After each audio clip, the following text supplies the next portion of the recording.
Hello, and thank you for joining me on another episode of the Tech Exec podcast, where we create world-class engineering teams.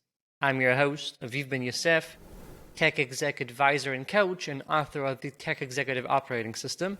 And today we'll be talking about time, specifically due time. The other day was my birthday. Thank you for the well wishes, by the way. And my wife surprised me with a trip to one of the many fine wineries here in Israel. And we got there, and that was a very special winery because it was one that specializes in creating wines that are intended to be aged quite a lot, and that also specializes in aging wines in oak barrels for a lot. And when I'm saying a lot, I'm meaning that one of the bottles I came back home with is a bottle that has spent 9 years in oak before being bottled. And if you're unfamiliar with what's the standard, I can tell you that that's a lot. After the splendid wine tasting, we chatted a bit with one of the owners, and as I was talking to him about what makes him special and the market is in and what changes he's seeing, with COVID and everything, I asked him, so one of your products, essentially, or a key aspect of your product is time.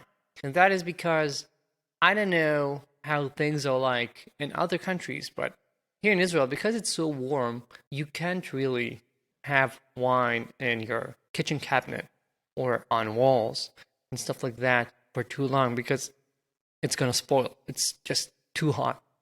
As opposed to, for example, in Europe, where you can usually have it in a cabinet for years or under your bed, and it's going to be fine because the temperature is generally good enough. And so here in Israel, at least, people are not likely to buy a bottle of wine that is meant to be opened in like 10 years and actually have a place to save it. There are those few who actually have wine fridges or cellars, etc. But that's not the common case at all. And he realized that if his passion is to create these kinds of wines that require time to be consumed, then he also has to provide that for his clients, for his customers. He has to save wine a lot before selling it, or people would buy that wine and open it prematurely because they're not going to save it.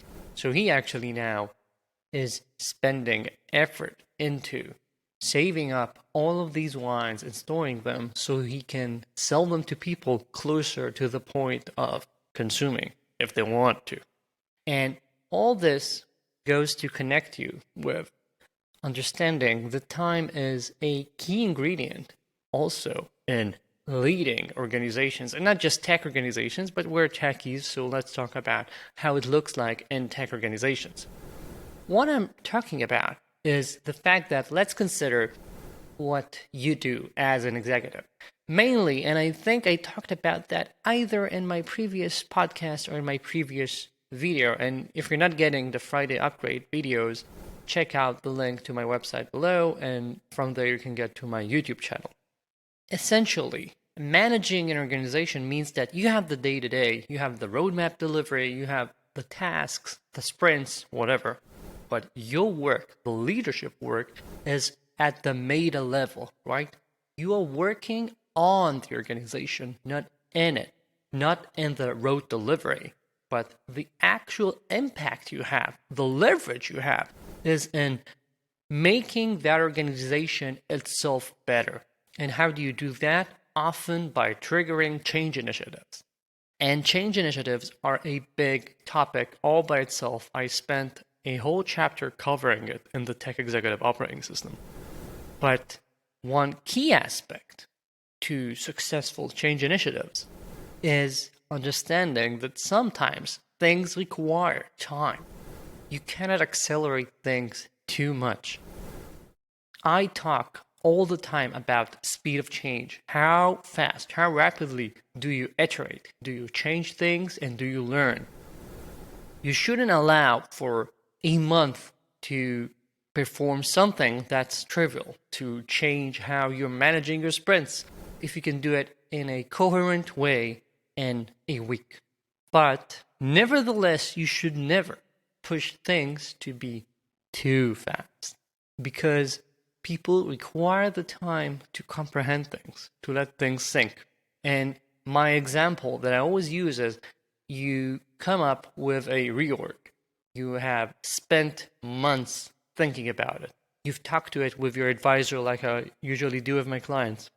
You've talked to the CEO, you've talked to your peers in product, in marketing, in sales. You've talked to your direct reports, your directors, to see what they think. And after all of that thinking, after months of thinking, you think that you have the right way forward. You think that you have a solution, an improvement that is worth actually acting on. And then you introduce that to your team. Now, in the book, I covered the change algorithm. How do you go through such a change initiative in a way that is more likely to succeed? And I say that when you introduce the change properly, you should also always keep in mind the fact that your people are only now starting to comprehend the change itself. Just because you've talked about it and said a few words doesn't mean that they have internalized exactly what you're talking about by now. And that is because they are only now learning about it. They're only now starting to comprehend it, to think about it, and about the different implications that it's going to have on them. You, on the other hand, have given it so much thought till now that you've become accustomed to it. It doesn't surprise you. You've considered it from tons of different angles. You've mulled over every aspect. You're certain you're doing the right thing, but they do not possess the same knowledge and the same experience of considering this. And therefore, you have to provide them with time. When you're providing someone with feedback, you should always think about the time frame from merely providing that feedback to starting to witness an improvement starting, because everyone needs some time to think things through. When I do role plays with clients and we're talking about sensitive issues like providing very harsh feedback, telling someone that you are not pleased with their performance, talking about asking someone to redo a big plan they have, something like that. Something that's likely to trigger a lot of thinking and that's very sensitive.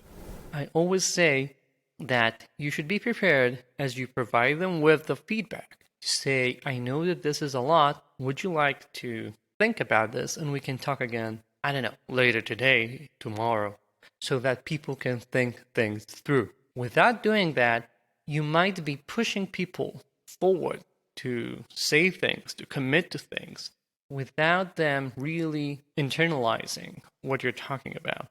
And so always keep in mind that we are not machines. And even though I call the change algorithm a change algorithm, you cannot expect to execute on it as a computer would.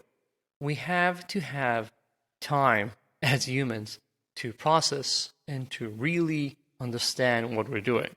And so if this were to be implemented in code, I would add a bunch of calls to sleep so that we, as humans with weird hardware, I've heard it referred to as wetware, when we take our brains, we can give them the time to think, mull things over, and only then ask people to move on. Without that, you might be missing a crucial step to reach success. And that's it for this week. Thank you for joining me. If you haven't yet, subscribe to the best newsletter for tech executives. The link is in the show notes. And also, grab your copy of the Tech Executive Operating System while the early bird period continues. You only have about 4 weeks left, and after that, you won't be able to get the benefits if you purchase multiple copies. So check the link in the show notes as well. Thank you, and talk to you next week.